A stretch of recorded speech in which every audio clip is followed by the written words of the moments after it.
على حبيبه الكريم أما بعد فأعوذ بالله من الشيطان الرجيم بسم الله الرحمن الرحيم خلق الموت والحياة ليبلوكم أيكم أحسن عملا صدق الله مولانا العظيم وصدق رسوله النبي الكريم الأمين ونحن على ذلك لمن الشاهدين والشاكرين والحمد لله رب العالمين.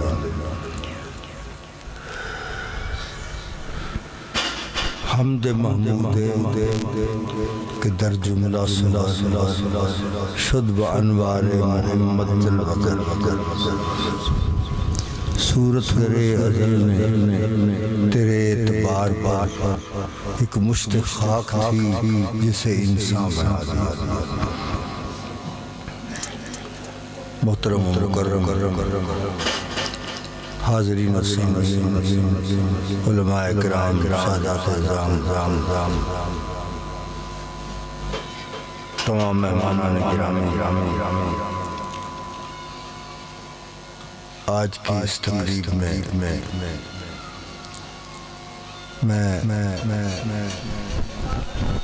ذاکر حسین صاحب مرحوم کہ تمام عزیز و اقارب سے دلی طور پر تعزیت کرتا ہوں. اللہ تعالیٰ مرحوم کو جوار رحمت میں جگہ عطا فرمائے، ان کی مغفرت فرمائے، ان کے مدارج بلند فرمائے اور پسماندگان کو صبر جمیل کی توفیق عطا فرمائے.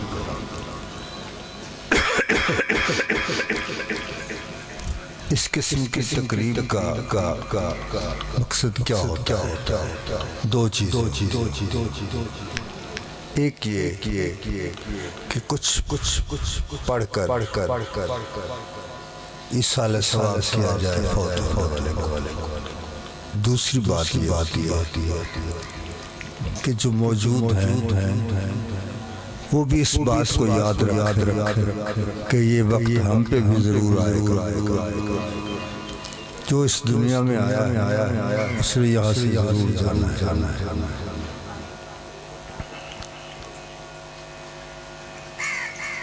یہ زندگی کتنی ہے آپ دیکھتے ہیں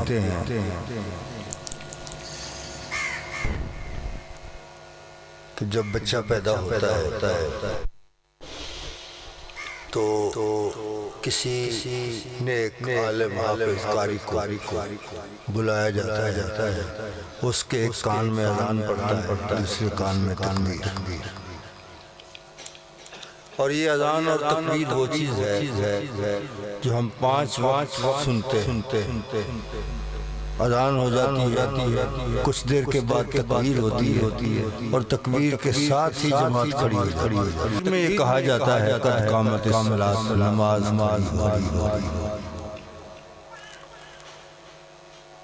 5 وقت اسی طرح صورتحال ہوتی ہے. لیکن بچے کے کان میں ایک نیک شخص حافظ قاری عالم جھوٹ نہ بولنے والا نیک انسان اس کے کان میں کہہ رہا ہے قد قامت الصلاۃ، نماز کھڑی ہو گئی، تو اس کو چاہیے کہ پھر وہ وہاں جماعت کروا کے جائے. بچے کے کان میں اذان اور تکبیر کہنے کے بعد اسے چاہیے کہ اذان جماعت کروائے، کیونکہ اس نے کہا تو ہے جماعت کھڑی ہو گئی. جب 5 وقت ہم دیکھتے ہیں یہ پڑھا جاتا ہے تو اس کے ساتھ جماعت ہو جاتی ہے. یہاں کوئی جھوٹ تو کیوں بول رہا ہے؟ اصل بات یہ ہے جھوٹ نہیں بول رہا، اس کے کان میں ایک راز کہہ رہا ہے کہ بیٹا تمہارے لیے یہ سب خوشیاں منا رہے ہیں، جشن منا رہے ہیں، لیکن تم اپنی زندگی کو لمبا نہ سمجھنا. تیری نماز جنازہ کی میں نے اذان بھی کہہ دی ہے، تکبیر بھی کہہ دی ہے، جماعت کا انتظار کر. تو یہ زندگی کا جو وقت ہے اتنا مختصر ہے کہ ہماری نماز جنازہ کی تکبیر ہو چکی ہے، اب جماعت کا انتظار ہے. یہ اتنا مختصر سا وقت ہے، اس کو زیادہ نہ سمجھا جائے، لیکن اس کو گزارنا ہم نے کس طرح ہے. حضرت شیخ سعدی علیہ رحمۃ فرماتے ہیں یاد داری کے وقت زیادہ نے تو ہم خنداں بدن دو گریاں تجھے یاد ہے تیری پیدائش کے وقت سب لوگ ہنس رہے تھے اور تو روتا ہوا آیا تھا۔ اب زندگی اس طرح گزار کہ تیرے مرنے کے وقت سب رو رہے ہوں اور تو دنیا سے مسکراتا ہوا جا رہا۔ آیہ مبارکہ جو میں نے پڑھی ہے اس کا ترجمہ یہ ہے خلق الموت والحیات، اس نے موت کو پیدا کیا اور حیات کو پیدا کیا۔ ہمارے دیکھنے میں کچھ صورتحال اور ہوتی ہے، آیت مبارکہ میں صورتحال کچھ اور ہمارے دیکھنے میں یہ ہے کہ پہلے حیات ہوتی ہے پھر موت ہوتی ہے، پہلے انسان آتا ہے پھر وہ مر جاتا ہے، لیکن آیت مبارکہ میں ترتیب بدل گئی۔ میں خلق الموت والحیات، پہلے موت کا ذکر ہے، پیدا کیا ہے موت اور حیات۔ اس کا مطلب کیا ہے دوستو؟ اس کا مطلب یہ ہے کہ ہم نے جس زندگی کو زندگی سمجھا ہے وہ زندگی نہیں ہے، اور جس کو موت سمجھا ہے وہ موت نہیں ہے۔ اصل زندگی وہی ہے جو مرنے کے بعد ہوتا ہے۔ یہ مرنا کس لیے ہوتا ہے؟ جب کوئی خدا نخواستہ کوئی آدمی پانی میں ڈوب جائے تو جب تک زندہ رہتا ہے وہ ڈوبتا چلا جاتا ہے، جب مر جاتا ہے تو تیرتا ہے۔ یہ مرنا تو ترنے کے لیے ہوتا ہے، تیرنے کے لیے ہوتا ہے، اس کے بعد ہی اصل اس کی زندگی جو ہے وہ شروع ہوتی ہے۔ ہمیں اس زندگی کی فکر کرنی چاہیے، اس کے لیے اپنا ساز و سامان تیار کرنا چاہیے۔ یہ زندگی بڑی مختصر سی ہے، لیکن یہ یاد رکھیں موت کے آنے سے ضروری نہیں ہے کہ آدمی مر جائے۔ بعض اوقات موت کے آنے سے بھی نہیں مرتا۔ کیوں؟ حالانکہ قرآن مجید میں ہے کل نفس ذائقۃ الموت۔ اس کا مطلب عام طور پہ یہ سمجھا جاتا ہے کہ ہر ایک نے مر جانا، ترجمہ یہ نہیں ہے۔ کل نفس ذائقۃ الموت کا یہ ترجمہ نہیں ہے کہ ہر ایک نے مر جانا۔ کل نفس ذائقۃ الموت کا ترجمہ یہ ہے ہر نفس نے موت کو چکھنا۔ تو دو چیزیں ہیں، ایک یہ کہ موت نے ہمیں نہیں چکھنی، ہم نے موت کو، اور دوسری یہ چیز یہ ہے کہ موت کو بہت زیادہ نہیں دی جائے گی، چکھڑ تھوڑی سی دی جائے گی۔ اور اگر اس کے آنے سے پہلے صورتحال انسان کی یہ ہو کہ اس کو اپنے محبوب سے محبت ہے، سرکار دو عالم صلی اللہ علیہ وسلم سے محبت ہے، ان سے ملنا چاہتا ہے، ان کی زیارت کرنا چاہتا ہے، ان کا دیدار کرنا چاہتا ہے، شوق دامن گیر ہے، اور درمیان میں بہت بڑا دریا ہے اس کو عبور کرنے کے بغیر وہ دستی کلی یار دی، لیکن کوئی ذریعہ نہیں ہے کہ وہاں تک کیسے پہنچا جائے۔ تو کوئی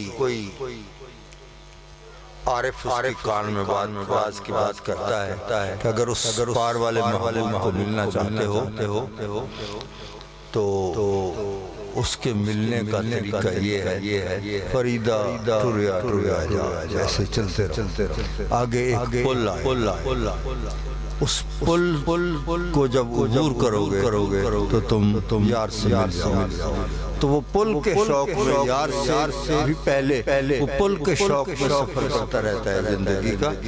وہ کہتا ہے یہ بتاؤ اس پل کا نام کیا ہے؟ تو وہ کہتے ہیں اس پل کا نام بتا دیتے ہیں الموت جسر یوصل الحبیب الی الحبیب، موت ایک پل ہے جو یار کو یار سے ملا دیتا ہے۔ تو پھر وہ اس پل کے شوق میں سفر کرتا رہتا ہے، اور جوں ہی وہ پل نظر آتا ہے موت تو تبسم بر لب اوست، اس کے کے لبوں پہ تبسم آ جاتا ہے، وہ خوشی سے مسکرا دیتا ہے کہ وہ جو پل جس نے مجھے یار سے ملانا ہے وہ تو پل آ گیا، اس کو جب عبور کرتا ہے تو کیا کرے گا؟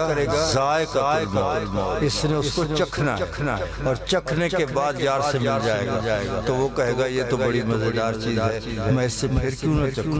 وہ پھر چکھتا ہے، پھر مل جاتا ہے، پھر چکھتا ہے، پھر مل جاتا ہے، تو چکھتے چکھتے یہ تو موت کو کھا جاتا ہے، موت اس کو نہیں کھاتی۔ تو حضرات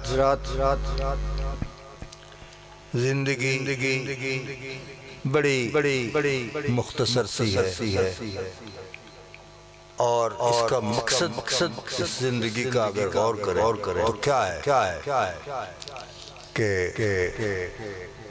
از بیابان آدم تا سر بازار وجود بتلاش کفن عام دوریان چند، کچھ بغیر لباس کے لوگ آئے ہیں اس جہان وجود میں، بیابان آدم سے آئے ہیں، بازار وجود میں آئے ہیں، اور بغیر لباس کے آئے ہیں، اور کفن تلاش کرنے کے لیے آئے تھے، وہ تلاش کر کے لے گئے، کوئی چیز اس کے علاوہ اپنے ساتھ لے کر نہیں گئے، اتنا ہی مقصد تھا اس دنیا میں آنے کا، یہی کچھ لے کر وہ دنیا سے رخصت ہو جاتے ہیں، اور اس دنیا کو دیکھیں بڑے جھگڑے ہوتے ہیں کہ مرنے والا مر گیا ہے، وہ کیا چھوڑ کر گیا ہے، اس پہ جھگڑے ہوتے ہیں، وہ کہتا ہے میرا اتنا حصہ بنتا ہے، وہ کہتا ہے میرا اتنا حصہ بنتا ہے، اس پہ لڑائی جھگڑے فسادات کیا کچھ ہوتے ہیں، قتل و غارت ہو جاتی ہے۔ یہ ایک پہلو ہے کہ مرنے والا مر گیا ہے تو کیا چھوڑ جو چھوڑ کر گیا ہے اس پہ یہ جھگڑے فساد، اور اگر اس کا دوسرا پہلو دیکھ لیں کہ وہ کیا لے کر گیا ہے تو پھر کوئی جھگڑا ہی نہیں، بس اس چیز پہ غور کرنا چاہیے کہ ہم نے دنیا سے کچھ بھی لے کر نہیں جانا، جو کچھ ہے یہ سب کا سب یہیں رہ جائے گا۔ ایک بادشاہ پیٹ کی ہوا رک بہت علاج معالجے کی، کوئی دوا کارگر کرنا ہو، ایک درویش سے کہا گیا، انہوں نے کہا شاہی مجھے لکھ دیں تو ٹھیک ہو جائے، اس نے کہا مر تو ویسے بھی جاؤں گا، پھر بھی تو شاہی نہیں رہے گی، چلو زندہ تو رہوں گا، اس نے کہا لکھ کے دے، آپ نے اس کے پیٹ پہ ہاتھ پھیرا، اس کی ہوا خارج ہو گئی، ٹھیک ہو گیا، اس نے کہا جی شاہی آپ پیش ہے، لے لے، آپ نے فرمایا ہمیں اس کی ضرورت نہیں، میں نے تو تمہیں صرف بتانا تھا کہ تم جس شاہی پہ ناز کرتے ہو اس کی قیمت کتنی ہے، تو یہ دنیا کوئی چیز نہیں ہے، اس میں رہ کر بازار سے گزرا ہوں، خریدار نہیں، بس اس بازار سے گزرنا ہے، یہاں سے کیا خرید کرنا ہے، کیا لینا ہے، کچھ لینا دینا نہیں ہے۔ اللہ تعالیٰ حضور کا عشق نصیب فرمائے، حضور کی محبت نصیب فرمائے، اور ہماری آخرت اچھی فرمائے، ہمارا انجام بالخیر ہو۔ حضور کی محبت اگر اپنے اندر موجود ہے تو پھر کوئی چیز کسی قسم کی کوئی حال نہیں ہے، کوئی رکاوٹ نہیں ہے۔ اللہ تعالیٰ میرے اور آپ سب کی حاضری قبول اور منظور فرمائے۔ وآخر دعوانا الحمدللہ۔